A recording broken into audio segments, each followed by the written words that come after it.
2 Timóteo 2, do 19 ao 21.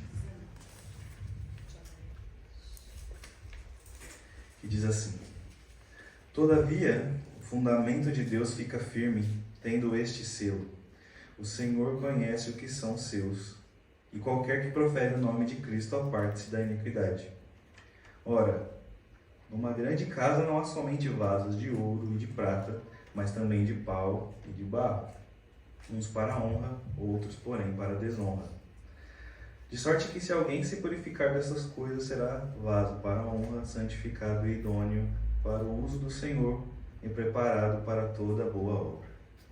Amém. Podeis assentar.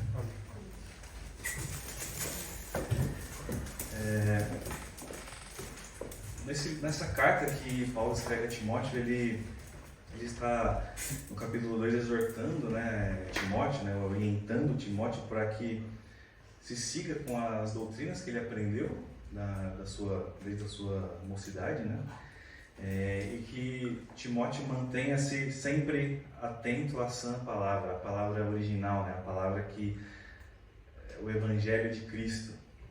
Nós sabemos que falsos mestres sempre existiram e até hoje existem,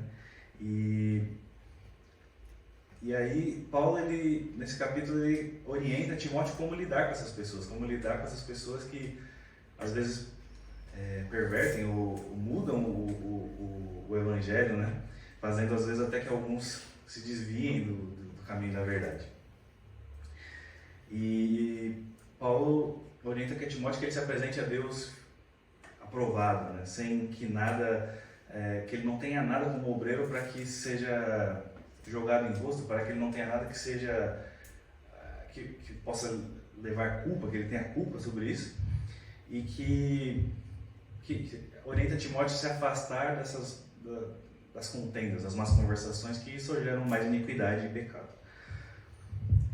Mas eu gostaria de focar aqui sobre os vasos, falar sobre os vasos de honra e os vasos de desonra. Aqui no verso 20, Paulo cita os tipos de vasos que nós temos, no versículo 20, os tipos de vasos, vasos de ouro, de prata, de madeira e de barro.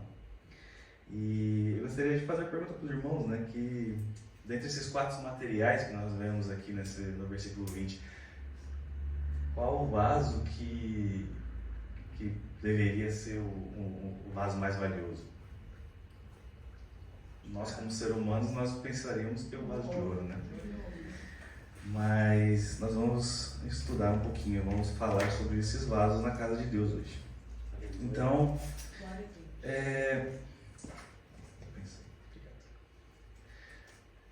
Deus, Paulo está dizendo que nós somos vasos na mão de Deus, nós somos vasos para ser utilizados na casa de Deus, e nós sabemos que o vaso ele tem uma serventia, Todos nós, o vaso ou o utensílio, algumas versões da Bíblia mais atuais falam sobre as vasilhas, Nós temos pratos ou vasilhas nas nossas casas que nós usamos para determinados fins. Quando você vai receber uma pessoa importante, você vai receber uma visita, se você vai receber um pastor na sua casa, você vai separar os utensílios mais bonitos, Se você tiver um vaso de ouro, um prato de ouro, um prato de prata, você vai provavelmente servindo essa pessoa que tem honra com os utensílios de honra que você tem. E talvez você vá usar os utensílios mais simples, de madeira ou de barro, para o dia a dia, Que é para bater que a gente fala, Mas esses vasos, de acordo com a palavra, nós vemos que eles são vasos ou utensílios de honra e desonra. Não que o outro seja de desonra, mas ele não é utilizado nos momentos de honra, então por isso que a gente fala que ele é de desonra. Então, eu gostaria de ler uma passagem que fica no livro de Isaías, capítulo 64. Isaías 64, 8.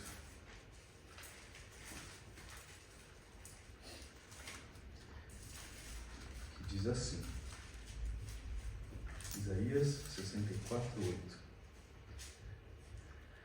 Mas agora, ó Senhor, Tu és o nosso Pai, nós, o barro, e Tu, o nosso oleiro. e todos nós obras das suas mãos.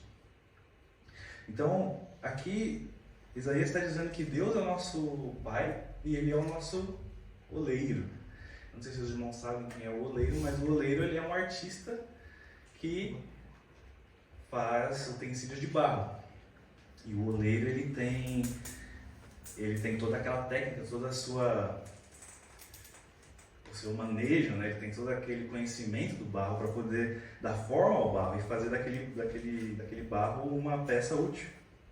Nós estudamos aqui na escola dominical que a obra de Deus ela é muito dinâmica, a obra de Deus tem muita coisa a se fazer. E Deus, Ele quer que, como nós todos somos vasos dele, né, nas suas mãos, seja de honra ou desonra, Deus ele quer utilizar todos nós e nos posicionar em honra. Ele quer que todos sejamos úteis na sua obra, Ele quer que todos nós possamos trabalhar na sua obra. Só que, às vezes, Ele precisa que a gente esteja da forma que Ele quer, como Ele quer, para que Ele possa nos usar. Só que nem sempre a gente vai estar dessa forma. Nós somos falhos, pecadores, e às vezes a gente nem acredita em nós mesmos. E a obra de Deus ela precisa de pessoas dispostas a trabalhar, pessoas que queiram se posicionar em honra. Só que eu confesso que não é muito fácil você pedir para Deus consertar você mesmo, né? Quem que é aqui que ora e fala, Deus, me conserta, me ajuda, me quebra, faz eu útil? Tem que ter coragem, irmãos, porque é um processo dolorido, né? Nós sabemos que nós somos filhos de Deus, Deus é o nosso oleiro, mas que o processo de quebrantamento ele não é tão simples, mas muitas das vezes é necessário. Então, nós temos um texto muito conhecido que se encontra em Jeremias. Gostaria de ler Jeremias 18, que cita justamente o oleiro. Jeremias capítulo 18, no versículo 1, ele vai dizer assim. Jeremias capítulo 1, versículo 1, ele vai dizer, Jeremias 18, 1, ele vai dizer assim: a palavra do Senhor que veio a Jeremias dizendo, Jeremias 18, 1. Amém.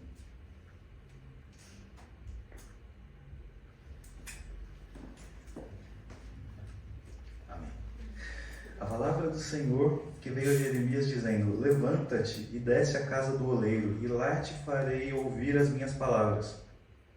E desci à casa do oleiro, e eis que ele estava fazendo a sua obra sobre as rodas, como o vaso que ele fazia de barro se quebrou na mão do oleiro.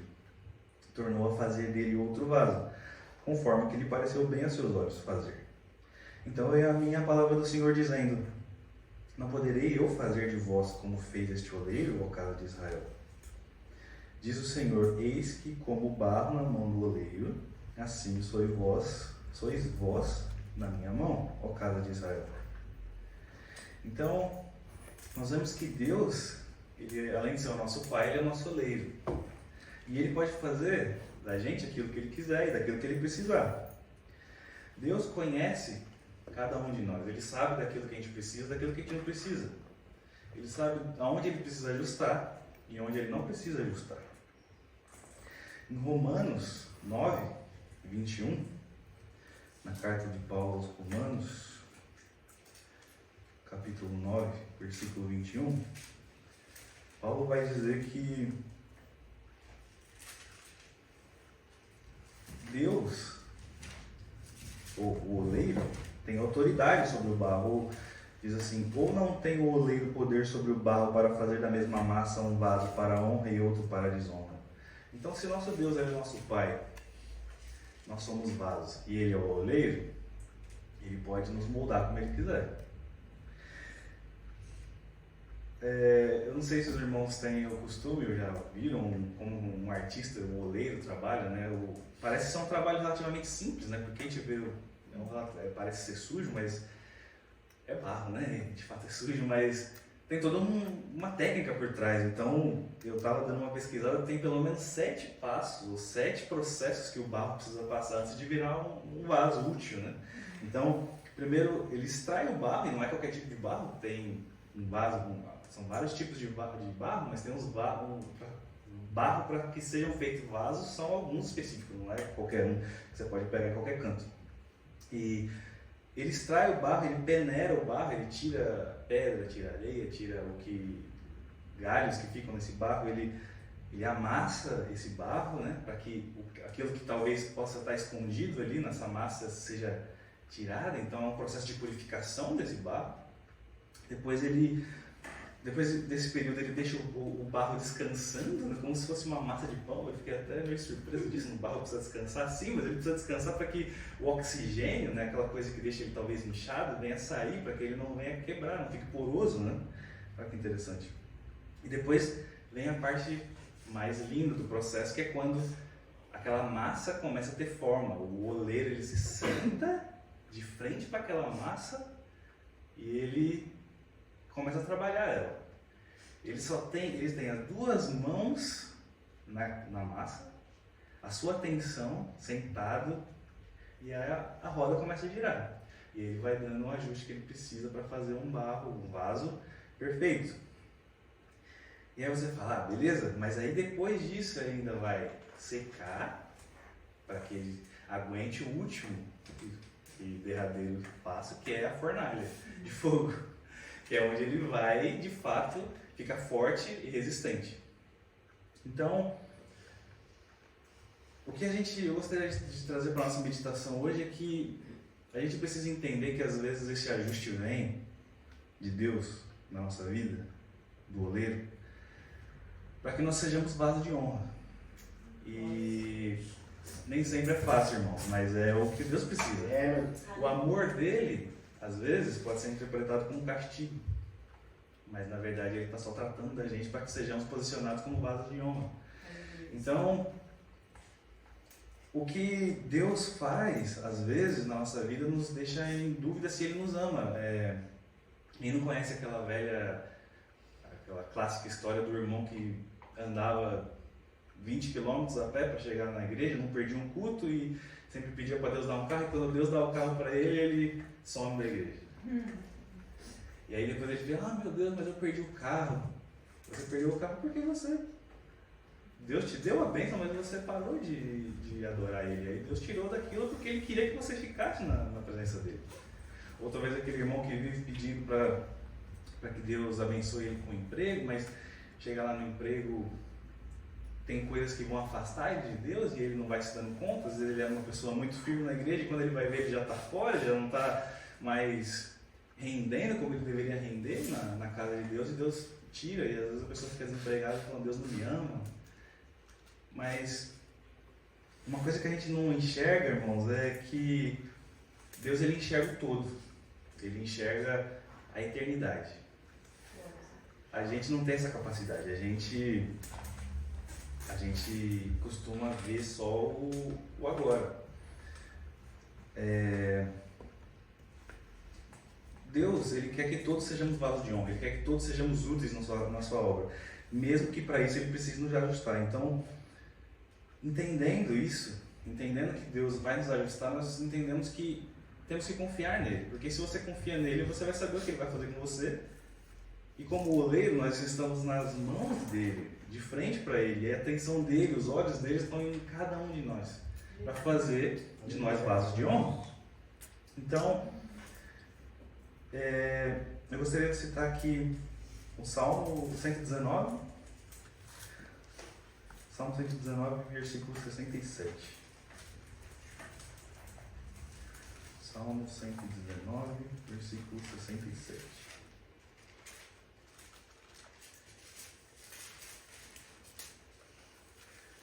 Davi vai dizer assim: antes de ser afligido,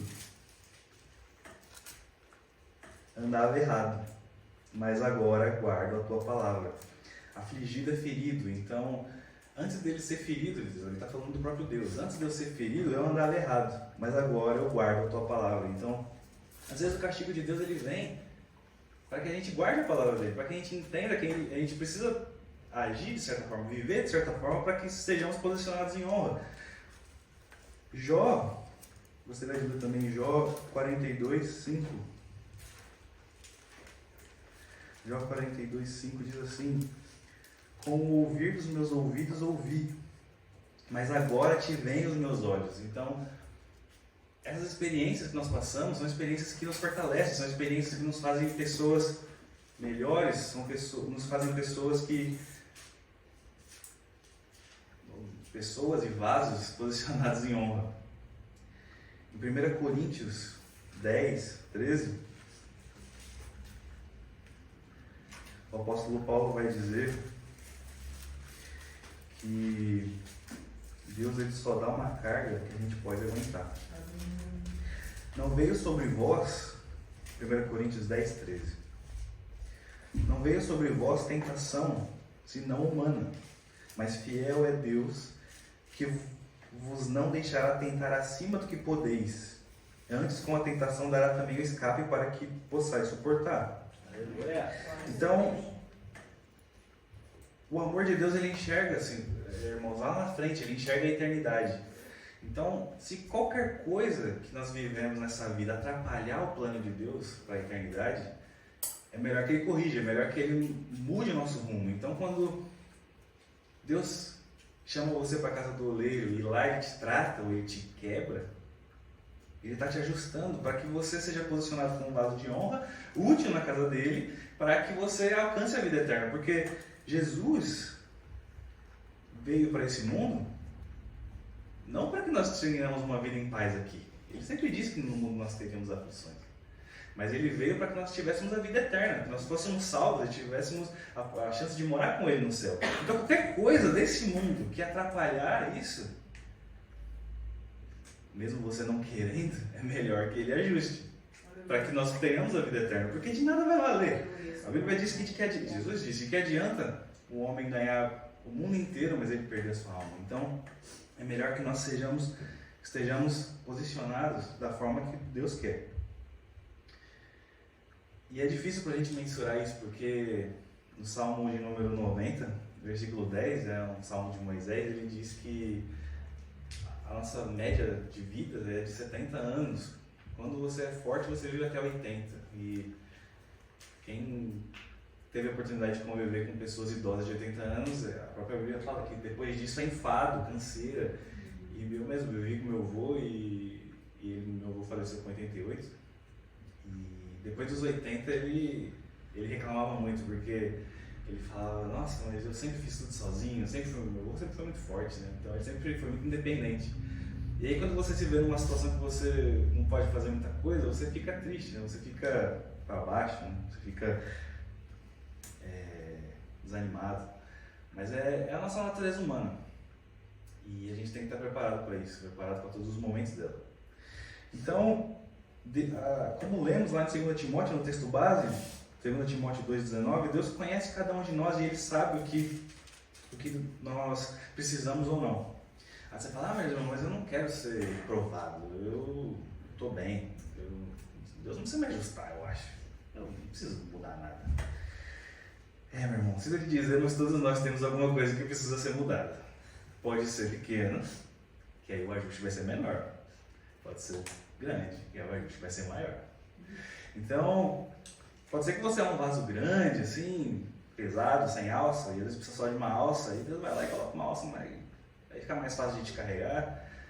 Às vezes você é um vaso aparentemente mais fraco e precisa ficar um pouco mais forte, e aí talvez ele vai ficar um pouco maior, talvez esse processo vai ser um pouco mais dolorido. Mas, no fim das contas, irmãos, nós estamos na mão de Deus. Isso é o mais importante.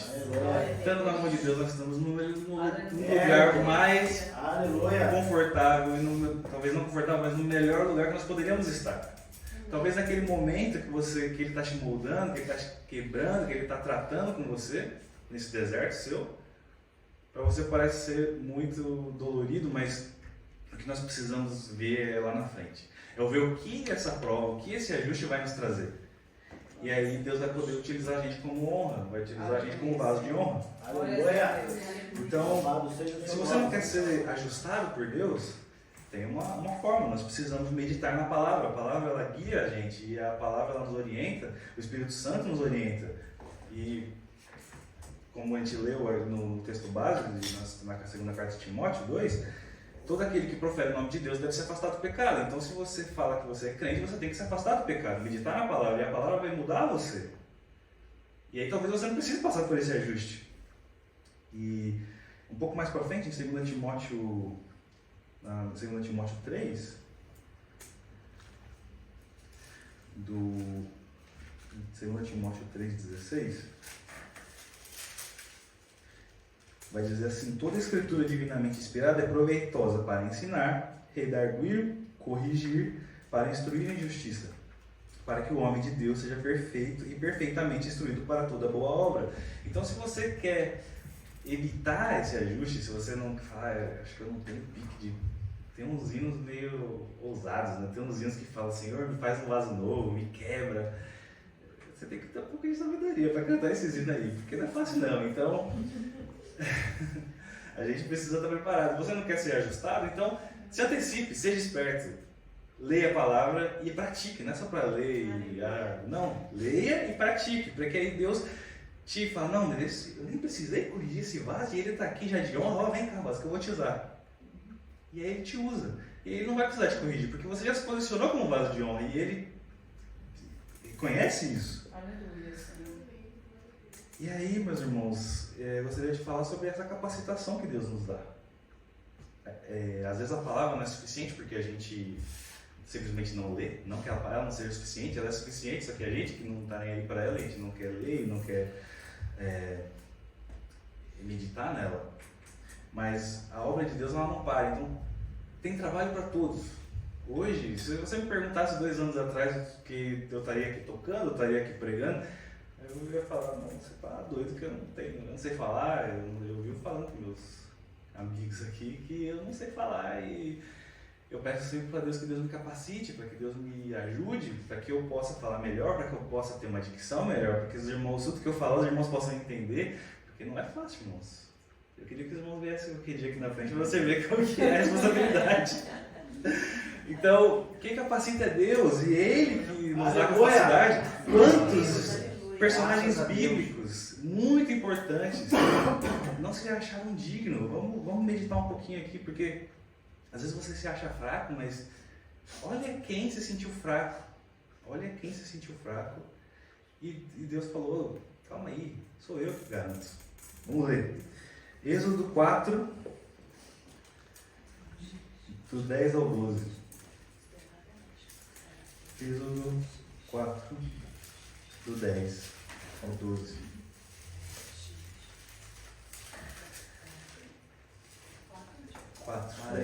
Êxodo 4, 10. Então disse Moisés, olha aí, irmãos. Então disse Moisés ao Senhor: ah, Senhor, eu não sou um homem eloquente, nem de ontem, nem de anteontem, nem ainda desde que tens falado ao teu servo, porque sou pesado de boca e pesado de língua. E disse-lhe o Senhor: quem fez a boca do homem? Quem fez o mudo, ou o surdo, ou o que vê, ou o cego? Não sou eu, o Senhor? Vai, pois, agora, e eu serei com a tua boca e te ensinarei o que há de falar. Moisés, irmãos. Que Moisés fez, que Moisés não se sentia apto. Jeremias 1. Jeremias capítulo 1. Jeremias capítulo 1, do 5 ao 8.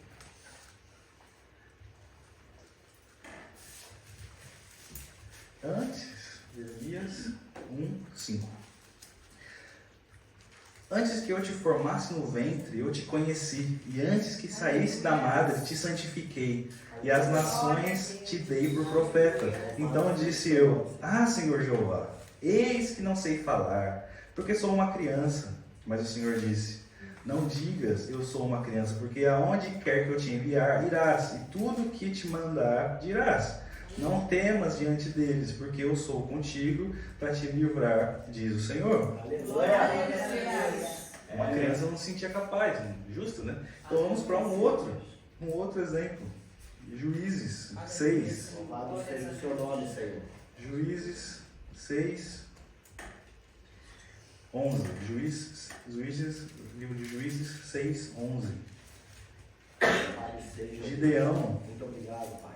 não se sentia capaz. Então o anjo do Senhor veio e assentou-se debaixo do carvalho que está em Ofrá, que pertencia a Joás, a Biesrita. E Gideão, seu filho, estava malhando o trigo no lagar para o salvar dos midianitas.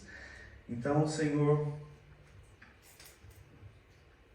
o anjo do Senhor lhe apareceu e lhe disse: o Senhor é contigo, varão valoroso. Mas Gideão lhe respondeu: ai, Senhor meu, se o Senhor é conosco, por que tudo isso nos veio? E que é feito de todas as suas maravilhas que nossos pais nos contaram, dizendo: não nos fez o Senhor subir do Egito? Porém agora o Senhor nos desamparou e nos deu nas mãos dos midianitas. Então o Senhor olhou para ele e disse: vai nesta tua força e livrarás a Israel da mão dos midianitas. Porventura não te enviei eu? E ele lhe disse: ai, Senhor meu, com que livrarei Israel?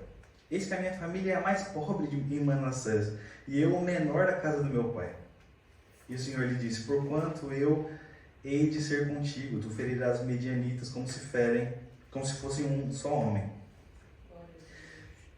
Gideão é esse que com 300 homens matou um exército.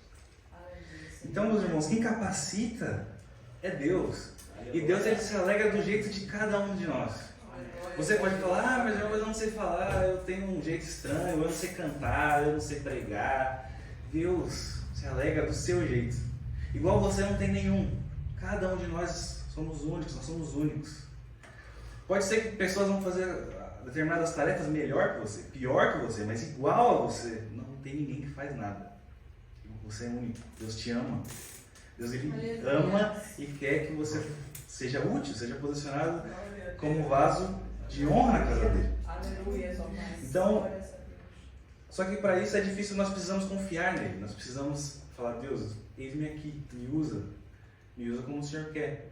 E aí Deus vai falar: bom, você quer ser usado? Então vamos ali na roda do oleiro.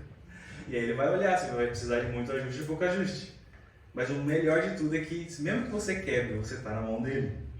E ele vai fazer aquilo que sabe para você. Aleluia. Confiar em Deus, irmãos, traz uma paz.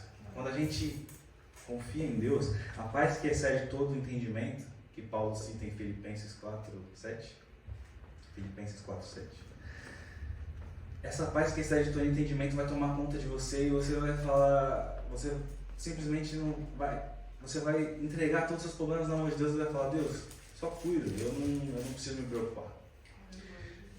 Mas confiar é difícil. Às vezes a gente tentando trazer para o nosso mundo atual, quando a gente tem um problema na justiça e você vai até um advogado, você não fica lá a cada meia hora ligando para o advogado, você simplesmente confia. E se o advogado falar para você: essa estratégia para esse processo é a melhor, você vai falar: tá, eu confio em você, advogado. Vai lá e faz o que tem que fazer e a gente vai encarar o processo. Depois ele passa a mão nele. Pelo menos ele é humano, mas Deus, Deus, diferente do advogado, ele não vai te decepcionar, ele vai cuidar de você e ele vai te dar aquilo que você precisa. Confiar em Deus é aquilo que a gente precisa. É muito mais fácil confiar em Deus do que confiar nos advogados. Então, quando você confia em Deus, na sabedoria dele, no juízo dele que ele tem, Deus sempre vai nos posicionar em honra. Deus sempre vai nos colocar como vasos de honra. Ah, meus irmãos, eu não sei cantar, eu não sei louvar, eu não tenho talento, eu não sei ensinar. Irmãos, todos nós somos chamados para ser, todos nós somos discípulos de Deus, de Jesus, discípulos de Jesus. E o mínimo que nós temos que fazer, e acho que isso todo mundo pode, é falar de Jesus. Trazer as boas novas, espalhar as boas novas. Então você só precisa falar de Jesus. Então se você não sabe fazer nada, talvez aqui na igreja com I minúsculo, Você faz parte da igreja com I maiúsculo, você faz parte do corpo de Deus. Então, você pode falar de Jesus para o seu próximo. A palavra diz que alguns foram separados para profetas, outros para doutores, outros para ensinadores, e que todos devem se dedicar a isso. E os evangelistas, o trabalho do evangelista, não o cargo de evangelista, mas todos nós somos evangelistas, todos nós temos a responsabilidade de trazer as boas novas para o mundo, trazer as boas novas que Jesus salva, cura e liberta, que Ele morreu na cruz por mim e por você, para que nós possamos ter a vida eterna. Então, você vai falar, tá, mas esse papel que eu tô de falar de Jesus é muito pouco. Eu não, sei lá, tipo... Irmãos, se você... em Tiago 5,19, vamos ler, Tiago 5,19.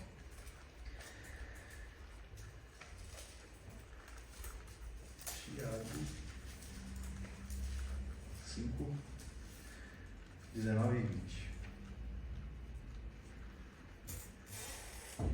Irmãos, se algum dia entre vós se tem desviado da verdade e alguém o converter, saiba que aquele que fizer converter do erro do seu caminho um pecador salvará da morte uma alma e cobrirá uma multidão de pecados. Você acha que você não é importante? Olha o que você pode fazer, só falando de Jesus. Você pode cobrir uma multidão de pecados.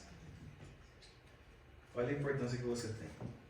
Mesmo você achando que você não é capaz de nada, ou que você talvez não tenha talento nenhum para fazer. Trabalho sempre tem. Nós somos o corpo de Cristo. Deus, Ele sabe quem vai fazer o quê. Por quê? Porque Ele conhece cada um de nós. Ele conhece o que cada um pode dar. Ele conhece o que cada um vai fazer. E o mais importante, que independente de você estar só falando de Jesus, se você está pregando, se você está tocando, se você está ensinando, o mais importante é estarmos como vasos de honra na obra de Deus, sempre visualizando a vida eterna. Aleluia. A nossa caminhada como cristão não é fácil, irmãos, mas é Deus que nos capacita. Então não tenha dúvida nenhuma de que se Deus colocou alguma coisa na sua mão para fazer, faça e faça bem feito, porque Ele vai se alegrar de você e Ele vai te abençoar por isso, porque essa é a promessa dele. Não tenha medo. Eu citei pelo menos 3, tem muito mais personagens que não se sentiam capazes de fazer a obra que Deus colocou na mão deles, e Deus capacitou. E Deus foi com eles. E Deus fez coisas maravilhosas através da vida deles. E Ele pode fazer através das nossas vidas. Antigamente, no Velho Testamento, esses exemplos que eu citei são exemplos do Velho Testamento. Hoje em dia, nós temos o Espírito Santo como nosso auxiliador. O Espírito Santo no Velho Testamento não tinha sido derramado. E hoje nós temos o Espírito Santo livre e disponível para todos nós, para que nos ajude a pregar a palavra, para que nos ajude a convencer outras pessoas dos nossos caminhos. Então vamos aproveitar o que temos. Então voltando para a nossa pergunta, né, do início, né, que vaso seria de mais valor, Paulo vai dizer em 2 Coríntios 4, que vaso que é mais valioso. 2 Coríntios 4, 5. 2 Coríntios 4, 5. Porque não nos pregamos a nós mesmos, mas a Cristo Jesus, o Senhor. E nós mesmos somos vossos servos por amor de Jesus. Porque Deus, que disse que das trevas resplandecesse a luz, é quem resplandeceu em nossos corações, para a iluminação do conhecimento da glória de Deus, na face de Jesus Cristo. Temos, porém, esse tesouro em vasos de barro, para que a excelência do poder seja de Deus e não de nós. Então, irmãos, o vaso mais valioso para Jesus e onde que Ele esconde esse tesouro é o vaso de barro. Seria em Gênesis 2:7, quando Deus está criando o homem, né? Ele diz lá que nós somos feitos de barro. Então é importante que nós não esqueçamos que apesar de algumas vitórias, no fim das contas nós somos barro. Nada de bom vem da gente. A gente aprendeu aqui na escola dominical que tudo que vem de bom é do Espírito Santo, é de Deus e de Jesus. E formou o Senhor Deus o homem do pó da terra e soprou em seus narizes o fôlego da vida, e o homem foi feito alma vivente. Então, Paulo está dizendo que nós não pregamos a nós, mas nós pregamos a Jesus, nós estamos proclamando o Evangelho de Jesus. Então, Jesus, ele diz que aqueles que crerem em mim, rios fluirão do seu interior. Então, através do Evangelho, desse tesouro que Paulo diz, escondido em vasos de barro, nas nossas vidas, nós alcançamos outras vidas, nós podemos transformar outras vidas através da nossa vida. Então, para você pregar Jesus, às vezes você não precisa nem abrir a sua boca, o seu modo de viver, as suas atitudes, o seu exemplo já é mais que suficiente para poder alcançar outras vidas às vezes. Claro que às vezes a gente precisa falar, não precisamos não ser aquele crente 007, né, que ninguém sabe aquele agente secreto, que ninguém conhece, ninguém sabe. Então, às vezes nós precisamos sim nos posicionar e falar, não, eu sou cristão, eu sou crente, mas as nossas atitudes falam muito mais por si só. Elas falam mais que muitas palavras. Então, Jesus, Deus, nosso oleiro, Ele nos ama e Ele quer que todos sejamos vasos de honra nas suas mãos. O Evangelho de Cristo está escondido nos humildes, ele é um tesouro carregado pelos humildes. E só nós, como os humildes, temos que tentar viver sempre dependente de Cristo. Porque quando nós somos dependentes de Deus, quando nós colocamos Deus no centro da nossa vida, as outras coisas vão sendo acrescentadas. E todo aquele ecossistema vai falando por si só e nós vamos vendo o trabalhar de Deus na nossa vida e todo como as outras coisas vão acontecendo de um jeito que a gente fala, nossa, valeu a pena de fato colocar Deus no centro da minha vida. Então, para concluir, meus irmãos, eu gostaria de dizer que o oleiro, ele quer te ajustar, quer me ajustar, e ele precisa, para que nós tenhamos a vida eterna, para que nós sejamos colocados como vasos de honra na casa dele. O filho dele, ele enviou o seu filho porque ele ama muito a gente. E ele não quer que a gente nós passemos só nessa vida, uma vida confortável, uma vida de sucesso, uma vida abençoada. Não, ele enviou o seu filho para que nós possamos passar com ele a eternidade. E se for necessário fazer algum ajuste, ele vai fazer. Mas porque ele te ama.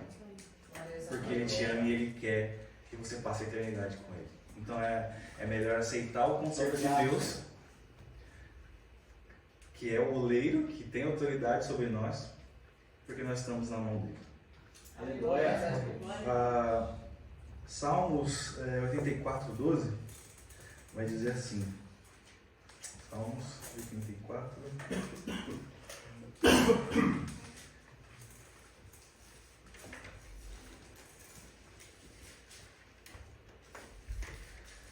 Salmos 84:12 vai dizer: Senhor dos exércitos, bem-aventurado o homem que em ti põe a sua confiança. Salmos número 20 vai dizer 27, versículo 7. Uns confiam em carros e outros em cavalos, mas nós faremos menção do nome do Senhor, nosso Deus. Então confie, irmãos, confie em Deus. Você quer um coração novo? Você quer uma vida nova? Você quer ser útil? Confie em Deus. Vai até a casa do oleiro. Ele vai te ajustar. E você vai ser colocado como vaso de honra na casa dele. Ele vai te usar porque ele te conhece e ele sabe da melhor forma que ele vai te usar. Ele vai te usar, vai te colocar em honra e você vai estar preparado para a volta de Cristo, que é o que todos nós aguardamos. A vida eterna. Louvado seja o seu nome, Senhor. E mesmo que doa, não se esqueça. Você está na mão do oleiro. Ele te conhece e ele vai te tratar da melhor forma possível. Ele vai cuidar de você e por mais que possa ser um processo difícil, é para o nosso crescimento, é para a nossa fortificação. Aleluia. Nós devemos tentar limitar Deus com nossas ideias, com os nossos pedidos. Talvez seja por isso que o oleiro ele tem que fazer muitos processos de purificação do barro, porque o barro ele só vai para a mão dele ali quando para tomar aquela forma e de fato resistir ao fogo, se de fato toda aquela impureza tiver saído do barro. Então, às vezes Deus precisa que a gente se liberte das nossas, como se diz, das nossas certezas, dos nossos pensamentos, as nossas certezas, as nossas convicções, essa é a palavra. Deus quer que a gente se liberte das nossas convicções para que nós possamos estar prontos para ser trabalhado por Ele. Amém? Deus abençoe, jamais se esqueça. Deus te ama e mesmo que alguma coisa vier, é porque Ele te ama e é Ele que nos capacita. Amém?